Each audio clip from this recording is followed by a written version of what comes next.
یا اس کا معنی ہاتھ پھیرنے والا ہے، کیونکہ آپ ہاتھ پھیر کر اللہ کے حکم سے مریضوں کو شفا یاب فرماتے تھے۔ آپ کی پیدائش اللہ تعالیٰ کا ایک بہت عظیم معجزہ ہے۔ اللہ تعالیٰ سورہ مریم آیات 16 تا 23 میں فرماتے ہیں، اور کتاب یعنی قرآن میں مریم کا بھی تذکرہ کرو، جب وہ اپنے لوگوں سے الگ ہو کر مکان کے مشرقی حصے میں چلی گئیں، پھر انہوں نے ان کی طرف سے پردہ کر لیا، تو ہم نے ان کی طرف اپنا فرشتہ بھیجا، سو وہ ان کے سامنے ایک خوبصورت مرد کی صورت میں آیا۔ مریم بولی کہ اگر تم پرہیزگار ہو تو میں تم سے بچنے کے لیے رحمان کی پناہ لیتی ہوں۔ فرشتے نے کہا کہ میں تو تمہارے پروردگار کا بھیجا ہوا یعنی فرشتہ ہوں، اور اس لیے آیا ہوں کہ تمہیں پاکیزہ لڑکا بخشوں۔ مریم نے کہا کہ میرے ہاں لڑکا کیوں کر ہوگا، جبکہ مجھے کسی مرد نے بطور شوہر چھوا تک نہیں، اور میں بدکار بھی نہیں ہوں۔ فرشتے نے کہا کہ یوں ہی ہوگا، تمہارے پروردگار نے فرمایا کہ یہ مجھے آسان ہے، اور میں اسے اسی طریق پر پیدا کروں گا تاکہ اس کو ہم لوگوں کے لیے اپنی طرف سے نشانی اور ذریعہ رحمت بنائیں، اور یہ کام مقرر ہو چکا ہے۔ چنانچہ وہ اس بچے کے ساتھ حاملہ ہو گئیں اور اسے لے کر ایک دور جگہ چلی گئیں۔ پھر درد ذہ ان کو کھجور کے تنے کی طرف لے آیا، کہنے لگی کہ کاش میں اس سے پہلے مر چکتی اور بھولی بسری ہو گئی ہوتی۔ اس کتاب میں مریم کا بھی واقعہ بیان کیجئے جبکہ وہ اپنے گھر کے افراد سے الگ ہو کر ایک شرقی مکان میں آئیں اور ان لوگوں کی طرف سے پردہ کر لیا۔ پھر ہم نے اپنی روح کو ان کے پاس بھیجا، بس وہ ان کے سامنے پورا آدمی بن کر ظاہر ہوا۔ یہ کہنے لگی میں تجھ سے رحمان کی پناہ مانگتی ہوں اگر تو کچھ بھی اللہ سے ڈرنے والا ہے۔ اس نے جواب دیا کہ میں تو اللہ کا بھیجا ہوا قاصد ہوں، تجھے ایک پاکیزہ لڑکا دینے آیا ہوں۔ کہنے لگی بھلا میرے ہاں بچہ کیسے ہو سکتا ہے، مجھے تو کسی انسان کا ہاتھ تک نہیں لگا اور نہ میں بدکار ہوں۔ اس نے کہا بات تو یہی ہے، لیکن تیرے پروردگار کا ارشاد ہے کہ وہ مجھ پر بہت ہی آسان ہے، ہم تو اسے لوگوں کے لیے ایک نشانی بنا دیں گے اور اپنی خاص رحمت۔ یہ تو ایک طے شدہ بات ہے۔ پس وہ حمل سے ہو گئیں اور اسی وجہ سے وہ یکسو ہو کر ایک دور کی جگہ چلی گئیں۔ پھر درد ذہ اسے ایک کھجور کے تنے کے نیچے لے آیا اور بے ساختہ زبان سے نکل گیا کہ کاش میں اس سے پہلے ہی مر گئی ہوتی اور لوگوں کی یاد سے بھی بھولی بسری ہو جاتی۔ سیدہ مریم بہت عبادت گزار تھی۔ انہوں نے اپنے اور لوگوں کے درمیان آڑ بنا لی تھی۔ انہیں کھانا بھی پردے کے پیچھے سے پکڑایا جاتا۔ اللہ تعالیٰ کی طرف سے بھی انہیں خاص رزق مل رہا تھا۔ اس حالت میں جبریل علیہ السلام ان کے پاس آئے۔ انہوں نے ان کے گریبان میں اللہ کے حکم سے پھونک ماری، اس سے انہیں حمل ٹھہر گیا۔ ولادت کا وقت آیا تو آپ لوگوں سے بہت دور یعنی بیت اللحم چلی گئیں۔ وہیں انہیں درد ذہ شروع ہوا۔ تب کہنے لگی کاش میں اس سے پہلے مر جاتی۔ اللہ تعالیٰ کی طرف سے ارشاد ہوا، سورہ مریم آیات 24 تا 28 میں ہے، اتنے میں اسے نیچے سے ہی آواز دی کہ آزردہ خاطر نہ ہو، تیرے رب نے تیرے پاؤں تلے ایک چشمہ جاری کر دیا ہے، اور اس کھجور کے تنے کو اپنی طرف ہلا، یہ تیرے سامنے تر و تازہ پکی کھجوریں گرا دے گا۔ اب چین سے کھا پی اور آنکھیں ٹھنڈی رکھ۔ اگر تجھے کوئی انسان نظر پڑ جائے تو کہہ دینا کہ میں نے اللہ رحمان کے نام کا روزہ مان رکھا ہے، میں آج کسی شخص سے بات نہ کروں گی۔ اب عیسیٰ کو لیے ہوئے وہ اپنی قوم کے پاس آئیں۔ سب کہنے لگے مریم تو نے بڑی بری حرکت کی، اے ہارون کی بہن، نہ تو تیرا باپ برا آدمی تھا اور نہ تیری ماں بدکار تھی۔ یہاں ہارون سے مراد موسیٰ علیہ السلام کے بھائی ہارون علیہ السلام مراد نہیں، بلکہ مریم علیہ السلام کے ایک بھائی کا نام ہارون تھا۔ قوم کی باتیں سن کر مریم علیہ السلام خاموش رہی اور بچے کی طرف اشارہ کر دیا کہ اس سے بات کر لو۔ وہ کہنے لگے بھلا گود کا بچہ کیسے بات کر سکتا ہے؟ سورہ مریم آیت 29 میں ہے۔ مریم نے اپنے بچے کی طرف اشارہ کیا۔ سب کہنے لگے لو بھلا ہم گود کے بچے سے کیسے بات کریں؟ اس وقت عظیم معجزہ رونما ہوا۔ سورہ مریم آیت 30 تا 33 میں ہے۔ بچے نے کہا کہ میں اللہ کا بندہ ہوں، اس نے مجھے کتاب دی ہے اور نبی بنایا ہے، اور میں جہاں ہوں اور جس حال میں ہوں اس نے مجھے صاحب برکت بنایا ہے، اور جب تک زندہ ہوں مجھ کو نماز اور زکوٰۃ کا ارشاد فرمایا ہے، اور مجھے اپنی ماں کے ساتھ نیک سلوک کرنے والا بنایا ہے اور سرکش و بدبخت نہیں بنایا، اور جس دن میں پیدا ہوا اور جس دن مروں گا اور جس دن زندہ کر کے اٹھایا جاؤں گا مجھ پر سلام ہے۔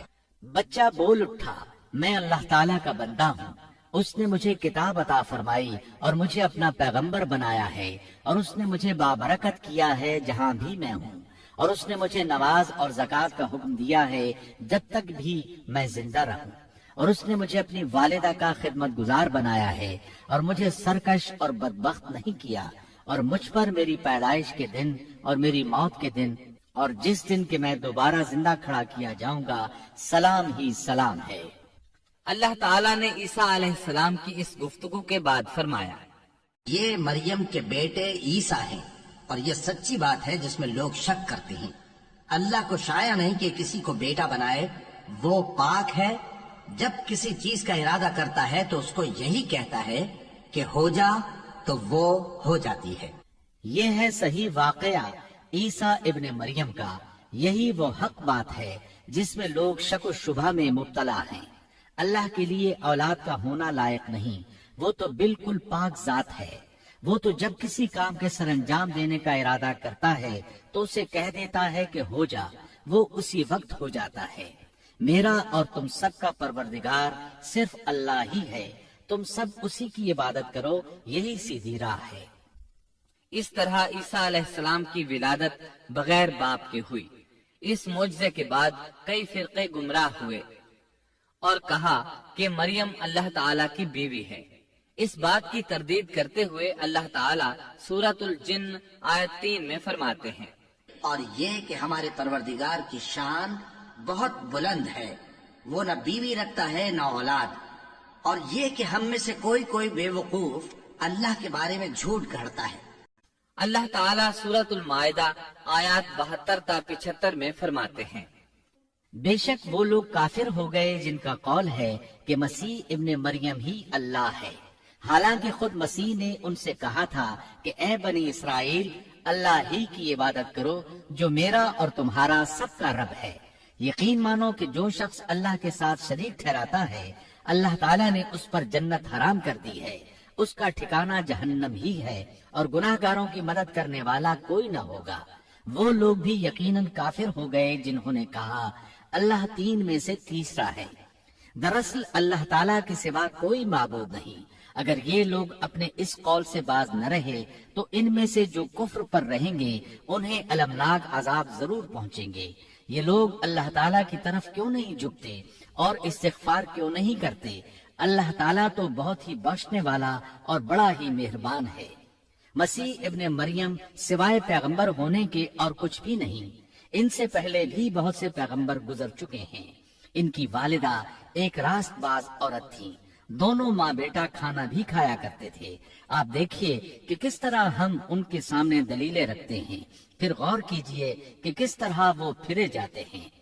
اللہ تعالیٰ نے ان آیات میں عیسائیوں کے عقیدے کا رد کیا ہے، کیونکہ وہ مریم اور عیسیٰ علیہ السلام کو بھی اللہ کا حصہ مانتے ہیں۔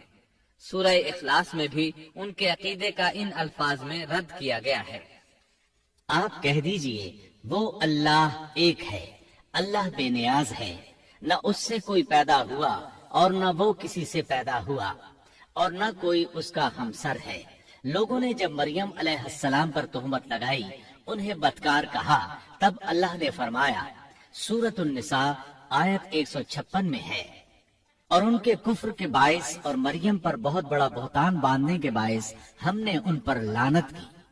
اسی طرح سورہ آل عمران آیت 59 میں اللہ تعالیٰ فرماتے ہیں، اللہ کے نزدیک عیسیٰ کی مثال ہو بہو آدم کی مثال ہے، جسے مٹی سے پیدا کر کے کہہ دیا کہ ہو جا، پس وہ ہو گیا۔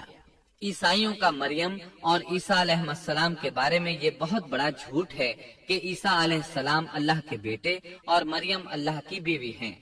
اللہ تعالیٰ سورہ مریم آیت 88 تا 95 میں فرماتے ہیں، ان کا قول تو یہ ہے کہ اللہ رحمان نے بھی اولاد اختیار کی ہے، یقیناً تم بہت بری اور بھاری چیز لائے ہو۔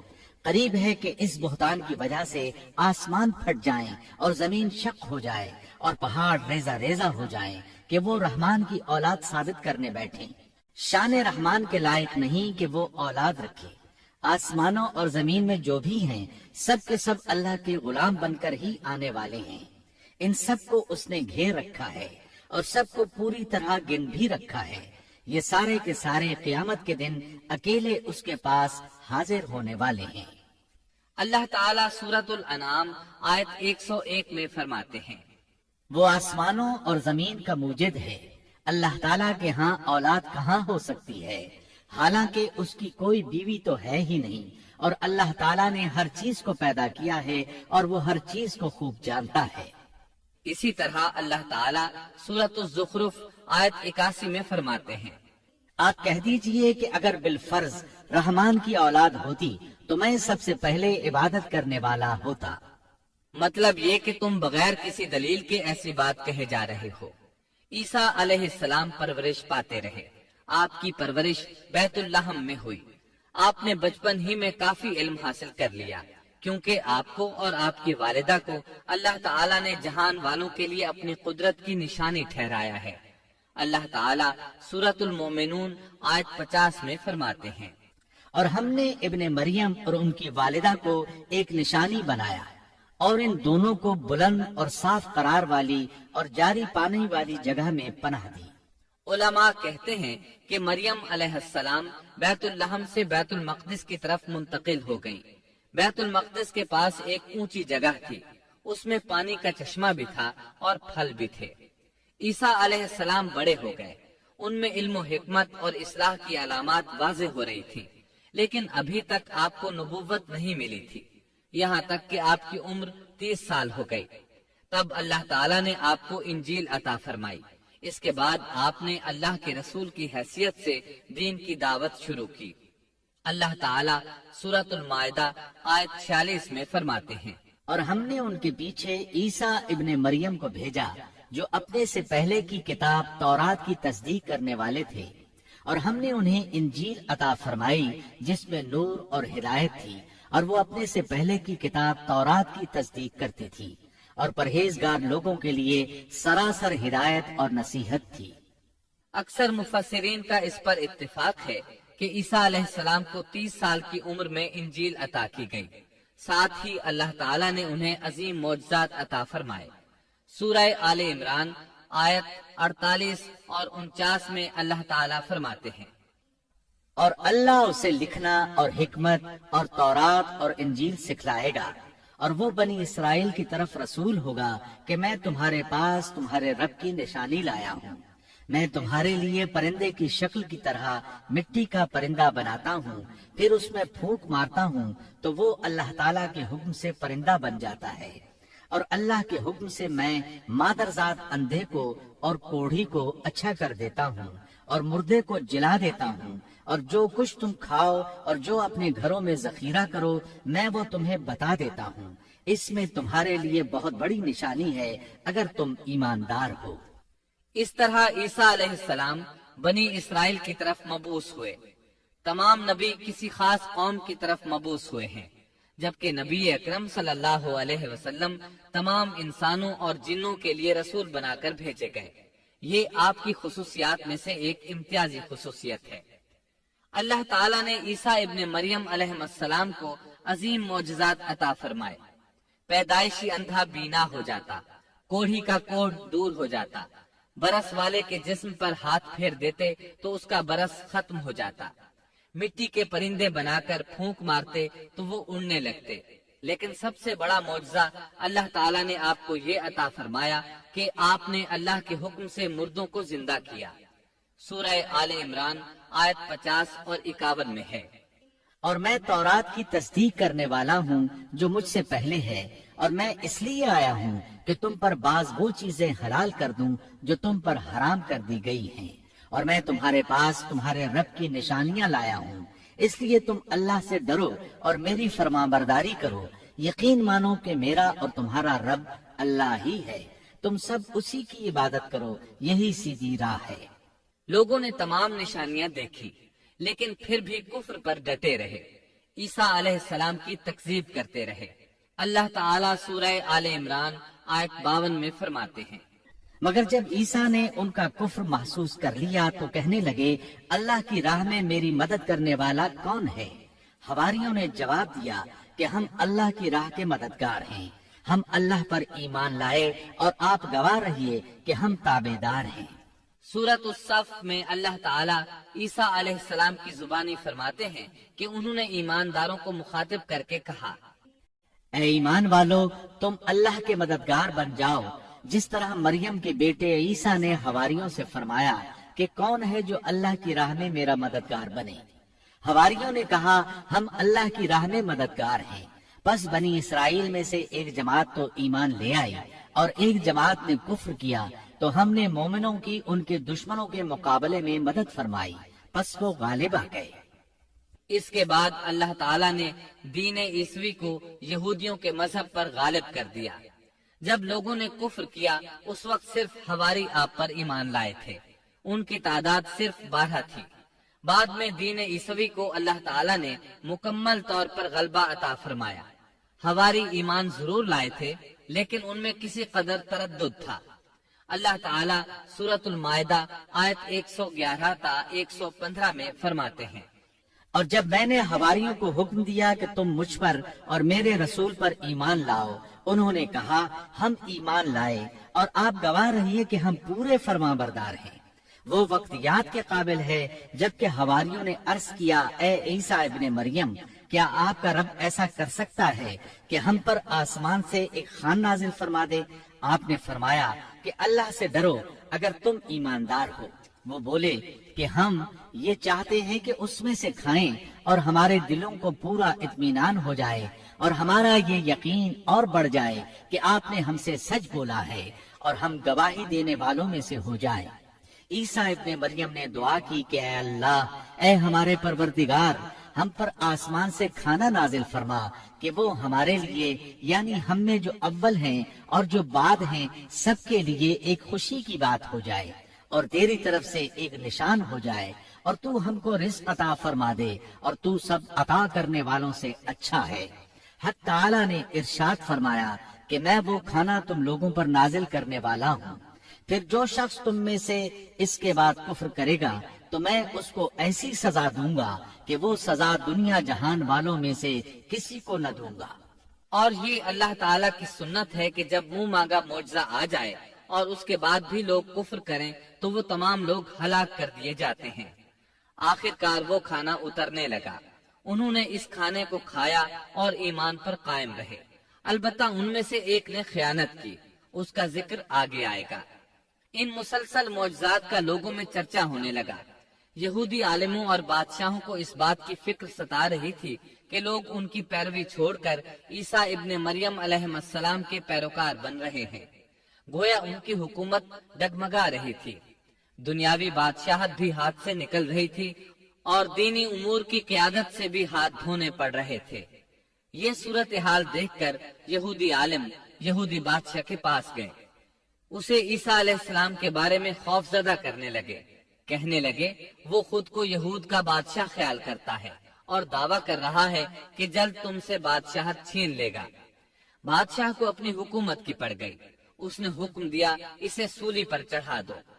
اس وقت سزا کا یہی طریقہ تھا، آدمی کو قتل نہیں کرتے تھے، سولی پر لٹکا دیا کرتے تھے، ہاتھوں پیروں میں کیل ٹھونک دیے جاتے تھے، اسی حالت میں لٹکا ہوا وہ ختم ہو جاتا تھا۔ اس طرح یہودیوں نے عیسیٰ علیہ السلام کے قتل کا پروگرام بنایا۔ یہ آپ کے رسول بننے کے 3 سال بعد کی بات ہے۔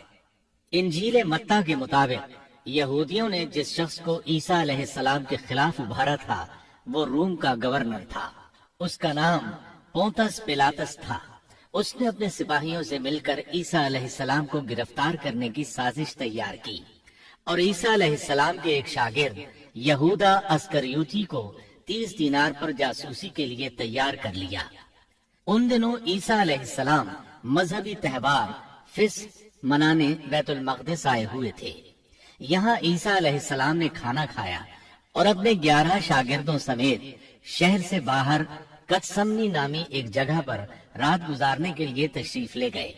پھر اپنے شاگردوں سے الگ ہو کر اللہ سے یوں دعا کی، اے میرے اللہ، اگر ہو سکے تو یہ پیالہ